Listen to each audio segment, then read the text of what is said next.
Aprendo en casa.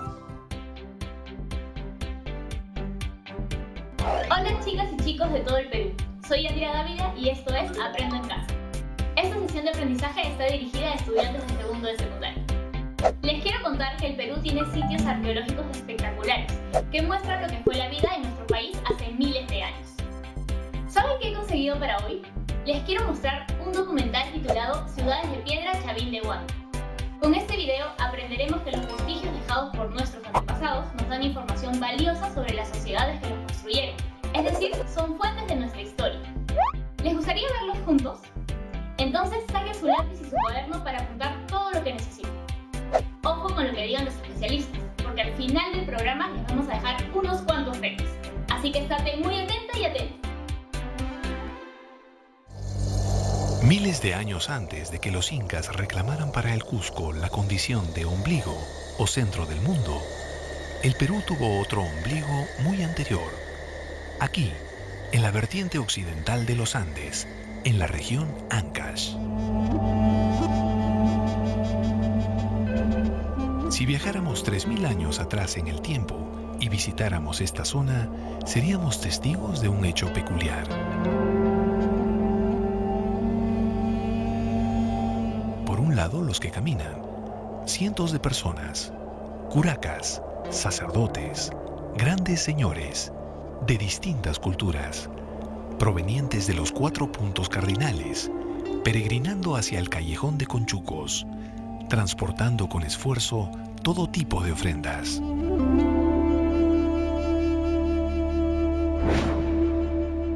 Por otro lado, los que esperan, decenas de sacerdotes, compitiendo unos con otros para atraer a los peregrinos y así recibir sus favores y sus ofrendas.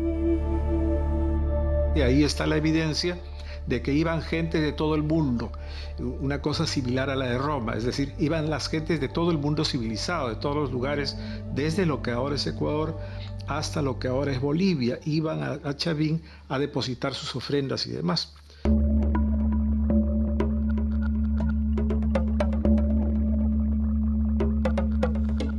Algunos peregrinos seguían camino a Cajamarca, otros se desviaban a Casma, pero la gran mayoría se enrumbaba hacia el que era considerado el más grande y prestigioso centro religioso y espiritual de todos, Chavín de Huántar.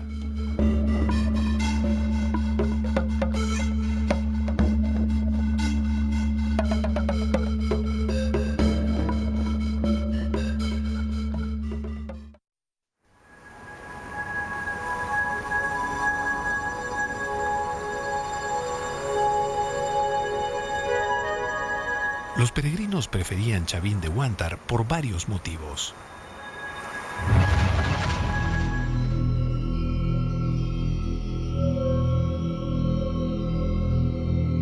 En Chavín uno podía escuchar hablar directamente a los dioses, verlos cara a cara, ser testigos de sus prodigios, pedirles consejo, obtener las pruebas de su existencia, ganar sus favores y sobre todo, saber qué clima nos darían en los próximos meses.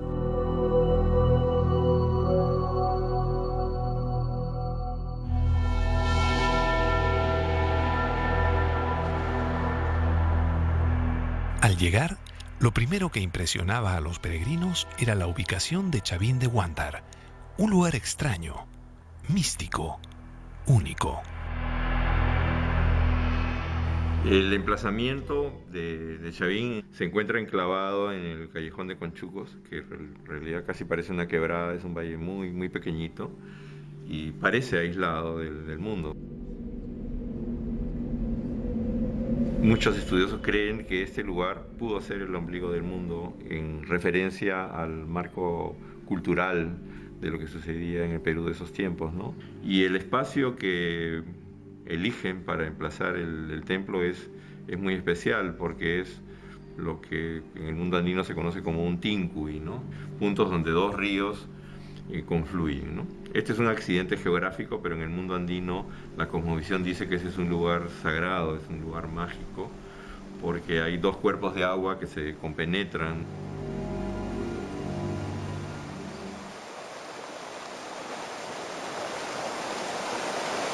pesar de lo difícil del clima y la geografía, los ingenieros y arquitectos de Chavín concibieron y construyeron un monumento único en muchos aspectos, lleno de pasajes ocultos, de exquisitas tallas en piedra, de perturbadoras imágenes, capaz de tragar ofrendas en un instante y de generar los más atemorizantes sonidos.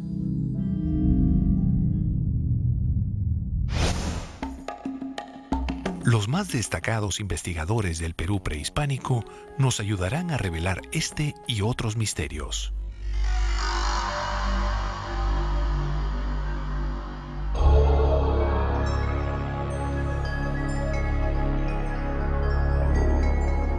Tan espléndido es Chavín de Huántar que existe la leyenda de que fue construido por una raza de gigantes. Pero fue el padre de la arqueología peruana, Julio C. Tello, el primero en estudiarlo científicamente.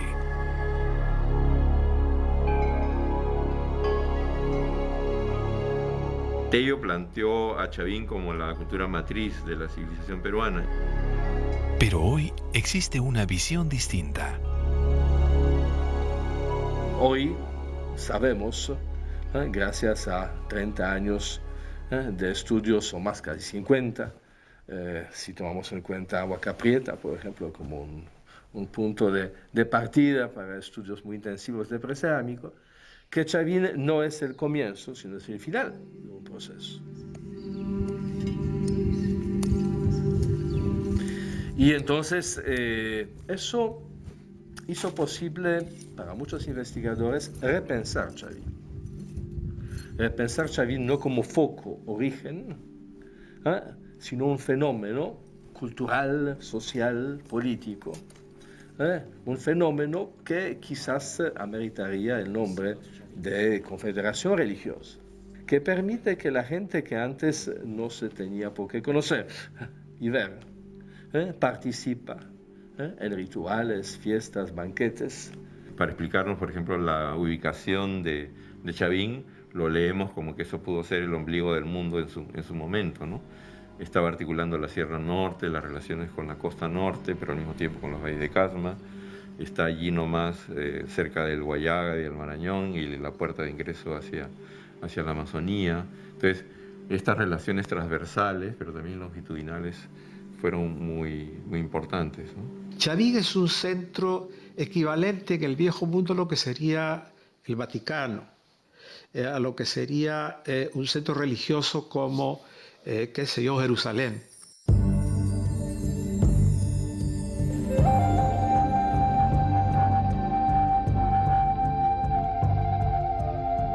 Chavín de Huántar, nuestro más antiguo ombligo del mundo, lugar sagrado de peregrinaje, residencia de los más feroces dioses, fuente de conocimientos futuros. ¿Cómo hicieron los Chavín para sustentar esta leyenda? ¿Realmente podían prever el futuro?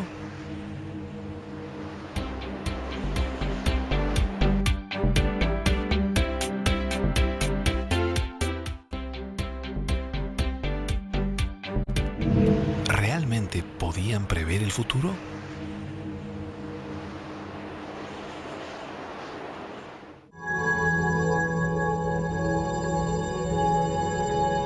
Si bien los sacerdotes Chavín podían determinar el tiempo y las estaciones observando el horizonte, el sol, la luna o las estrellas, todas estas señales resultaban insuficientes para predecir los tiempos de lluvia o sequía, de siembra o cosecha, en un clima siempre fluctuante, especialmente cuando es afectado por el fenómeno del Niño.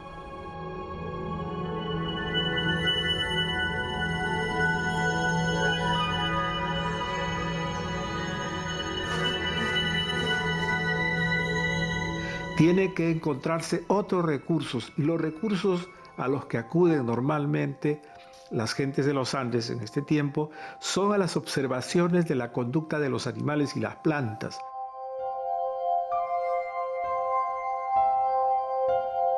Estas conductas, llamadas hoy indicadores biotérmicos, llegaban a Chavín llevados por los propios peregrinos, en formas de ofrendas a los dioses. Igualmente la concha, el Spondylus, es una concha apreciada, muy apreciada porque tiene 2 colores, hasta 3 colores, y al mismo tiempo aparece necesariamente con una gran facilidad en función de los cambios de temperatura del agua. De modo que cuando se producen cambios en la temperatura del mar, estas conchas desaparecen o aparecen en cantidad. El observar esto y el tener esto para dedicarles a los dioses que tienen estas conchas que encontraron en tal lugar, los dioses, o sea, los sacerdotes, identifican los periodos de niño que los medían ellos todos los años.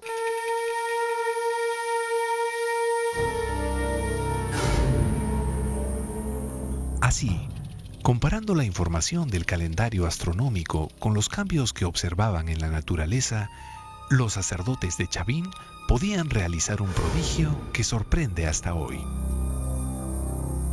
¿De dónde viene su importancia? Es su capacidad de predecir las cosas, es su capacidad de anunciar si habrá una buena cosecha este año, si las cosas se prolongarán por varios años o no, si habrá sequía en tal lugar o en otro.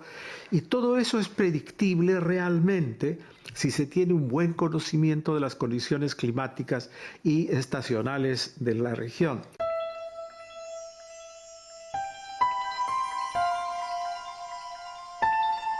Los peregrinos viajaban desde los lugares más distantes y distintos, atraídos por el prestigioso oráculo de Chavín. Los sacerdotes de Chavín dependían de estos peregrinos como fuente de información, pero también como fuente de mano de obra para la construcción o ampliación de los templos, trabajos que eran impuestos como parte de la adoración a sus dioses.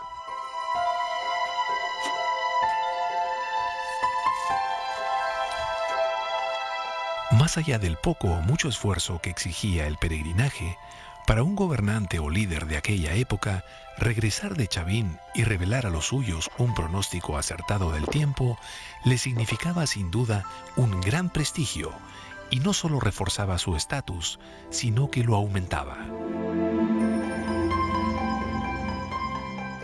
Bueno, los que venían a Chavín, especialmente de lejos, probablemente fueron gente de algún poder naciente en sus propias sociedades alejados de Chavín. Entonces venían aquí en búsqueda de varias cosas, pero en fondo lo que buscaron era estatus. Querían elevarse de cierto nivel de líder local a un nivel más alto, más concertado, más fuerte, más definido.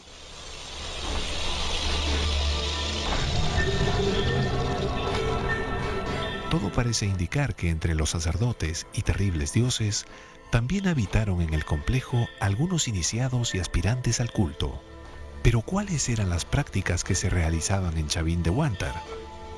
¿En qué radicaba la fuerza y el poder de este culto?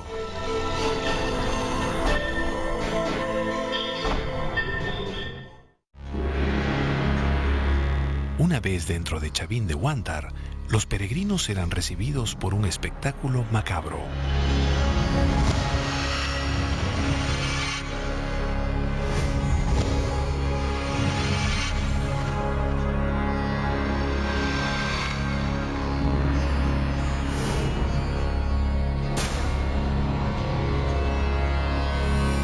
Las cabezas clavas son cabezas de seres humanos mayormente, hay algunas de animales también. Hay unas pocas de zorros, hay un zorro y serpientes. Chavín tenía también cabezas clavas que continuaron la tradición. El término de cabeza trofeo es un término común en la arqueología peruana. Pero las cabezas clavas solo eran el recibimiento. La iconografía Chavín rescata casi todo lo que significa poder y temor a las gentes y lo traslada a través de sus íconos. Todos sus personajes tienen colmillos, aunque en la realidad no los tuvieran. Tienen garras, tienen alas con las que pueden volar y son saurios que pueden estar consecuentemente debajo del agua. O sea, la característica central de los personajes que aparecen en Chavín es que son todopoderosos y que pueden vencer todas las cosas imaginables que hay en la Tierra. Al lado de esto hay una combinación de personajes. Combinación de personajes en donde la muerte está permanentemente alrededor, en el entorno. Y son personajes que pueden fácilmente tragarse seres humanos de la manera más libre posible.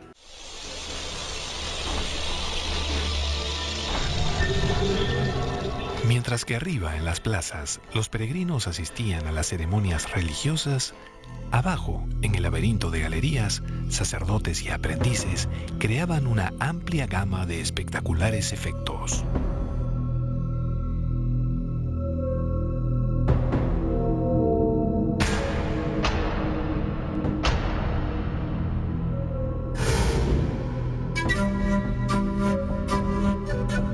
Son galerías y canales que fueron construidos dentro de los espacios constructivos, principalmente los edificios.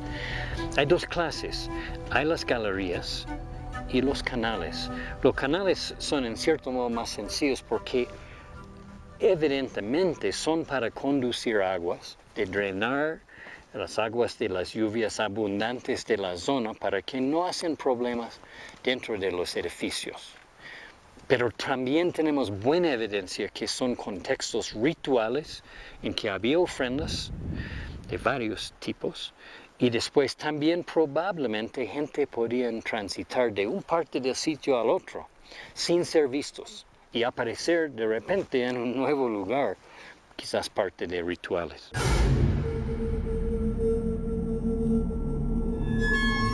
Los sacerdotes también usaban las galerías como instrumento de adoctrinamiento de los iniciados, poniéndolos en contacto directo con sus dioses.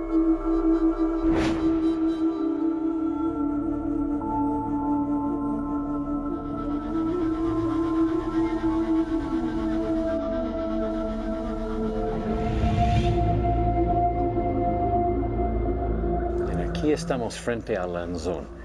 Este es un monolito de granito de 4.5 metros de altura, con sus pies en el piso de la galería y su extensión que penetra por un contraluz arriba. Pues, sin duda, por su posición, este es uno de los ídolos principales de la época chavina. Representa una figura, básicamente una figura humana con características de animales feroces. Su cara está aquí, tiene su ojo con la pupila por arriba, o sea, excéntrico, muy típica de Chavín, en personajes en un estado alterado de conciencia. Por encima tiene una serie de líneas que representan culebras, pero a la vez, obviamente, pelo.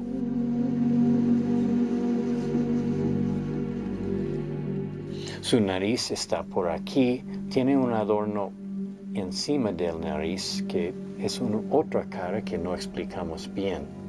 Encima de su cabeza hay un punto hundido y en realidad hay una chacana completa ahí, o sea, una cruz con círculo en su centro, que es un enfoque de interés ahí porque hay también un canal que baja de la parte alta hacia esto.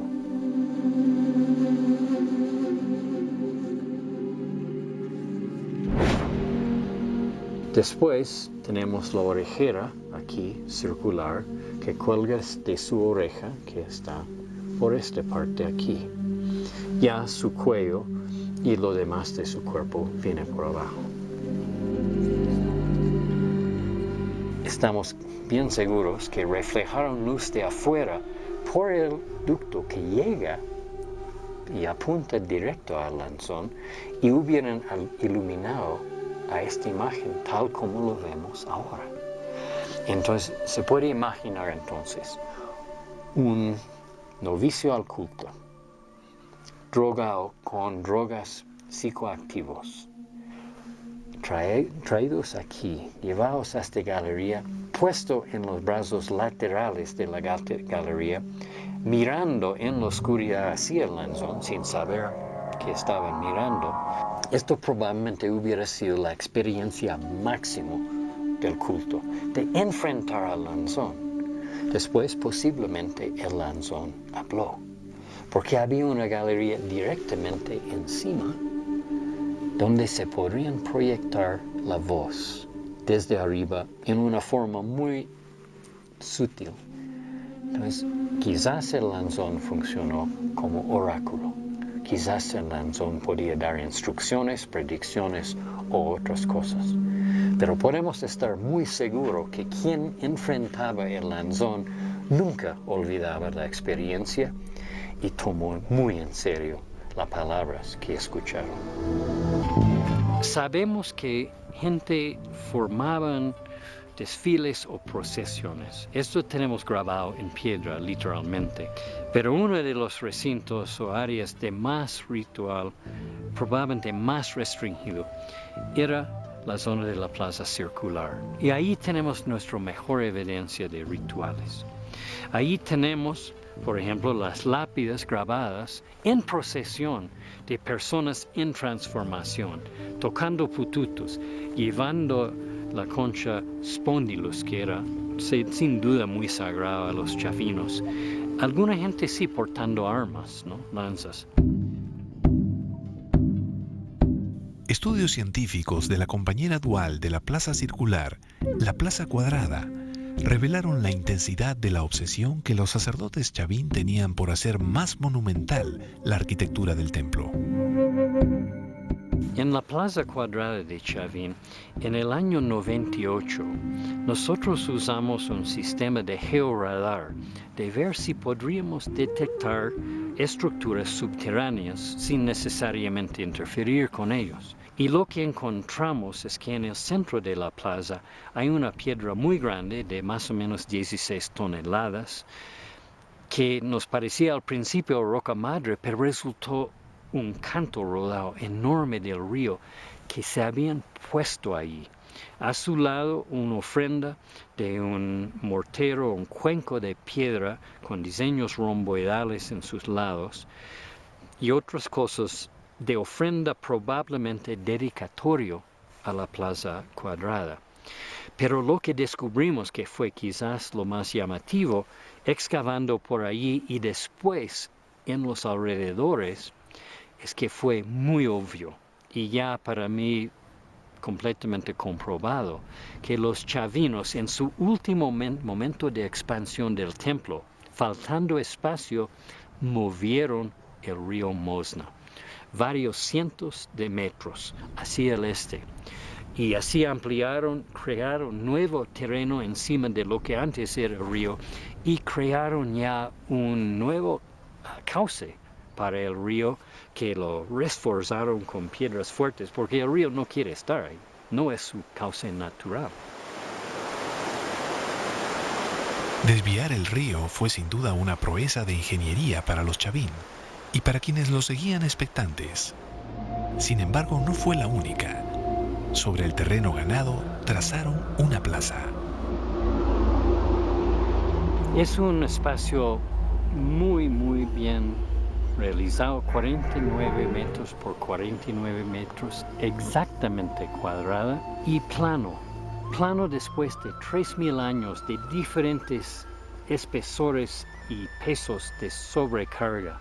Pero lo más impresionante de la plaza realmente es que aquí hay más que 3 metros de construcción de cimientos y capas, que son exactamente los elementos que permiten que esta plaza todavía tenga su planaridad, su inclinación y toda su configuración original después de todo este tiempo.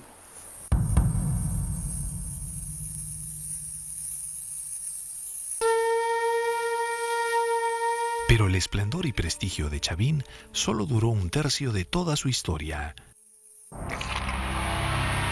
Iniciados, peregrinos y sacerdotes enfrentaron de pronto un hecho inesperado que minó las bases de su cultura. ¿Vieron cuánta información puede haber en los antiguos monumentos? Chavín de Huántar era un templo maravilloso. Asombroso, ¿no? Solo imagínenlo. Si fuéramos arqueólogos y nos encontráramos con vestigios así, tendríamos que dar algunas hipótesis que expliquen la razón de nuestros descubrimientos. El reto que vamos a compartirles el día de hoy va por ahí. En un pedazo de cartulina o papel, ilustra el templo de Chavín de Huántar señalando sus características. Cuando ya tengas esta ayuda visual, escribe debajo del dibujo tus propias hipótesis para responder a las siguientes preguntas. ¿Realmente el Lanzón tenía el poder de predecir el futuro? Si hoy se sabe que Chavín no fue la cultura que dio origen a las demás, entonces, ¿podemos decir que en la historia de Chavín ya está todo dicho? Medita bien tus respuestas y no te olvides de sustentarlas utilizando la información que has podido recolectar del documental que vimos. No te olvides de guardar tu trabajo en tu portafolio personal y así tener evidencias de tu aprendizaje. Esto ha sido todo por hoy. Nos vemos en otra edición de Aprende